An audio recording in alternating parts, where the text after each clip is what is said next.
ஓநாயும் மந்திரச் சங்கிலியும். பூமியின் மேலே உயரமாக அஸ்கார்ட் இருந்தது. அது பழைய நாஸ் மக்கள் கடவுள்கள் வாழுமிடம் என்று நம்பினர். அங்கே வால்ஹல்லா என்ற பெரிய அரண்மனை இருந்தது. மேலும் அங்கே அனைத்து கடவுள்களுக்கும் அரசனான மாபெரும் அனைத்து பிதா ஓடின் வாழ்ந்தார்.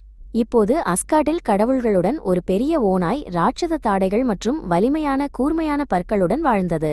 ஓநாய்களைப் போல அதுவும் கொடூரமாகவும் மூர்க்கமாகவும் இருந்தது. ஆனால் காலப்போக்கில் மென்மையும் கருணையும் அதன் கொடூரமான இயல்பை கூட அடக்கக்கூடும் என்ற நம்பிக்கையில் ஓடின் அதை கடவுள்கள் மத்தியில் வாழ அனுமதித்தார். அதன் பெயர் ஃபென்ரிஸ் ஓநாய் மற்றும் காலப்போக்கில் அது கடவுள்களின் நண்பனாக மாறக்கூடும் என்று ஓடின் நம்பினார்.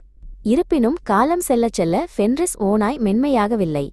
அதற்கு பதிலாக அது மேலும் பெரிதாகவும் வலிமையாகவும் வளர்ந்தது மற்றும் அதன் பற்கள் நீளமாகவும் கூர்மையாகவும் வளர்ந்தன. விரைவில் அது மிகவும் பெரிதாகவும் வலிமையாகவும் மூர்க்கமாகவும் ஆனது. தைரியமான போர்க்கடவுள் டைர் மட்டுமே அதற்கு அருகில் சென்று உணவளிக்க துணிந்தார். ஃபென்ரிஸ் ஓநாய் ஒருபோதும் பழக்கப்படுத்தப்படாது என்பதையும் அது கடவுள்களுக்கு ஒரு ஆபத்தாக மட்டுமே இருக்கும் என்பதையும் ஓடின் கண்டார். நாம் ஒரு வலிமையான சங்கிலியை உருவாக்கி அதை கட்டி அதனால் அது நமக்கு எந்த தீங்கையும் செய்ய முடியாது என்று ஓடின் கடைசியில் வருத்தத்துடன் கூறினார். ஆனால் ஃபென்ரிஸ் ஓநாய் இப்போது மிகவும் பெரிதாகவும் சக்தி வாய்ந்ததாகவும் இருந்தது. அதை ஒரு மிக வலிமையான சங்கிலியால் மட்டுமே கட்ட முடியும். ஓடின் தடிமனான வலிமையான கண்ணிகளைக் கொண்ட ஒரு கனமான சங்கிலியை உருவாக்க உத்தரவிட்டார். மேலும் அவர்கள் அதை ஃபென்ரிஸ் ஓநாயிடம் கொண்டு சென்றனர். உனது பலத்தை சோதிக்க விரும்புகிறோம் என்று அவர்கள் அதனிடம் கூறினார்கள். இதோ நாங்கள் செய்த சங்கிலி. இதை உன்னால் கட்ட அனுமதிக்கிறாயா? பிறகு உன்னால் அதை உடைக்க முடியுமா என்று பார்ப்போம். ஃபென்ரிஸ் ஓநாய் சங்கிலியை உற்று பார்த்தது. பிறகு அது கடவுள்களை அதை கட்ட அனுமதிக்கிறது. ஏனெனில் அது அதை பற்றி சிறிதும் பயப்படவில்லை. அவர்கள் கட்டி முடித்ததும் அது தனது சக்தி வாய்ந்த தசைகளை சோம்பேறியாக நீட்டியது. சங்கிலி கிண்கிணி சத்தத்துடன் உடைந்து தரையில் விழுந்தது. கடவுள்கள் சூழ்ந்து வந்து ஃபென்ரிஸ் ஓநாயை பாராட்டினர் மற்றும் அதன் பலத்தை போற்றுவது போல் நடித்தனர். ஆனால் அந்த மாபெரும் ஓநாய் சங்கிலியை உடைத்த எளிமையைக் கண்டு ரகசியமாக மிகவும் கவலைப்பட்டனர். நாம் மீண்டும் முயற்சிக்க வேண்டும் என்று அவர்கள் கூறினர். எனவே இன்னும் வலிமையான சங்கிலி செய்யப்பட்டது. நிச்சயமாக இது அதை கட்டும் என்று ஓடின் கூறினார். மேலும் அவர்கள் அதை ஃபென்ரிஸ் ஓநாயிடம் கொண்டு சென்றனர். இதோ ஒரு தடிமனான சங்கிலி என்று அவர்கள் கூறினார்கள். இதை உடைக்க அதிக வலிமை தேவை, ஏனெனில் இது மற்றொன்றை விட வலிமையானது. உன்னால் அதை செய்ய முடியுமா என்று பார்ப்போம். ஃபென்ரிஸ் ஓநாய் அவர்கள் நீட்டிய சங்கிலியின் பெரிய கண்ணிகளை பார்த்தது மற்றும் சிரித்தது. ஏனெனில் அது அதை பற்றி சிறிதும் பயப்படவில்லை. அது அமைதியாக அமர்ந்து அவர்கள் அதை கட்ட அனுமதித்தது. பிறகு அது எழுந்து தனது சக்தி வாய்ந்த தசைகளை நீட்டியது. சங்கிலி பிடித்தது. இந்த முறை தாங்கள் வெற்றி பெற்றதாக கடவுள்கள் நினைக்கத் தொடங்கினர். ஆனால் இரண்டாவது முறையாக ஃபென்ரிஸ் ஓநாய் தனது தசைகளை நீட்டியது. சங்கிலியின் மீதான அழுத்தம் மிகவும் அதிகமாக இருந்தது. கண்ணிகள் வெடித்து சங்கிலி அதைச் சுற்றி துண்டுகளாக கிடந்தது.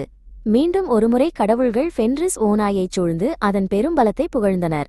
ஆனால் அவர்கள் அனைவரும் உள்ளத்தில் நம்பிக்கை இழந்தனர். ஏனெனில் மாபெரும் ஓநாயை கட்டிப்போட ஒரு வழியை கண்டுபிடிப்பதில் அவர்கள் நம்பிக்கை இழந்தனர். மேலும் அதன் வலிமை நாளுக்கு நாள் அதிகரிப்பதாக தோன்றியது. ஓநாயை கட்டிப்போடும் பிரச்சினையைப் பற்றி விவாதிக்க அவர்கள் ஒரு சபையை கூட்டினர். ஏனெனில் அது மிகவும் வேகமாக வளர்ந்து வந்தது. அதை விரைவாகவும் இறுதியாகவும் செய்ய வேண்டும் என்பது தெளிவாக தெரிந்தது. இறுதியில் பூமியின் அடியில் உள்ள அவர்களின் இருண்ட குகைகளில் வசிக்கும் குள்ளர்களிடம் ஒரு தூதுவனை அனுப்ப முடிவு செய்யப்பட்டது. குள்ளர்கள் அனைத்து வகையான உலோக வேலைகளிலும் திறமையானவர்கள். அவர்கள் நாள் முழுவதும் தங்கள் உலைகளில் இடித்து பூமியிலிருந்து எடுக்கும் உலோகங்களிலிருந்து அனைத்து வகையான அற்புதமான பொருட்களையும் தயாரிப்பதில் செலவிட்டனர். தூதுவன் குள்ளர்களை தேடி சென்று கடவுள்களுக்கு உடைக்க முடியாத அளவுக்கு வலிமையான ஒரு சங்கிலி தேவை என்று அவர்களிடம் கூறினான். நீங்கள் விரும்புவதை எங்களால் செய்ய முடியும் என்று குள்ளர்கள் பதிலளித்தனர். ஆனால் உடைக்க முடியாத சங்கிலியை உருவாக்குவது கடினமான வேலை. அதற்கு பல நாட்களாகும். இதை விரைவாகச் செய்ய முடியாது. அவர்கள் உடனடியாக சங்கிலியை உருவாக்கத் தொடங்கினர். இறுதியாக அவர்கள் முடித்தபோது அது மெல்லியதாகவும் நேர்த்தியாகவும் இருந்தது. மேலும் பட்டு இழைகளால் செய்யப்பட்டதைப் போல மென்மையாக இருந்தது. அது ஒரு பாறையின் வேர்கள், ஒரு கரடியின் தசைநாண்கள், ஒரு பறவையின் உமிழ்நீர், ஒரு மீனின் மூச்சு மற்றும் ஒரு பூனையின் காலடிச் சத்தத்தின் மூலம் உருவாக்கப்பட்டது. அவர்கள் அதை தூதுவனிடம் கொடுத்தனர். அவன் உடனே அஸ்கார்டுக்கு திரும்பினான். கடவுள்கள் அதில் மகிழ்ச்சியடைந்தனர். மேலும் அவர்கள் உடனடியாக ஃபென்ரிஸ் ஓநாயிடம் சென்று அவனது பலத்தை சோதிக்க தங்களிடம் இன்னும் ஒரு சங்கிலி இருப்பதாக அவனிடம் கூறினார்கள். குள்ளர்கள் சங்கிலியை உருவாக்க எடுத்துக்கொண்ட நேரத்தில் ஃபென்ரிஸ் ஓநாய் பெரிதாகவும் மேலும் சக்தி வாய்ந்ததாகவும் வளர்ந்தது. எந்த சங்கிலியாலும் தன்னை கட்ட முடியாது என்று அது உறுதியாக நம்பியது. அதனால் அது சிறிதும் கவலைப்படவில்லை. ஒரு ஏரியின் நடுவில் உள்ள ஒரு தீவுக்கு தன்னை கூட்டிச் செல்ல அது கடவுள்களை அனுமதித்தது. அங்கே குள்ளர்கள் அனுப்பிய மெல்லிய சங்கிலியை அவர்கள் கொண்டு வந்தனர். ஃபென்ரிஸ் ஓநாய் அதை பார்த்தபோது அது சந்தேகமடைந்தது மற்றும் தன்னை கட்டிப்போட முயன்ற கடவுள்களை பார்த்து கோபத்துடன் உருமியது.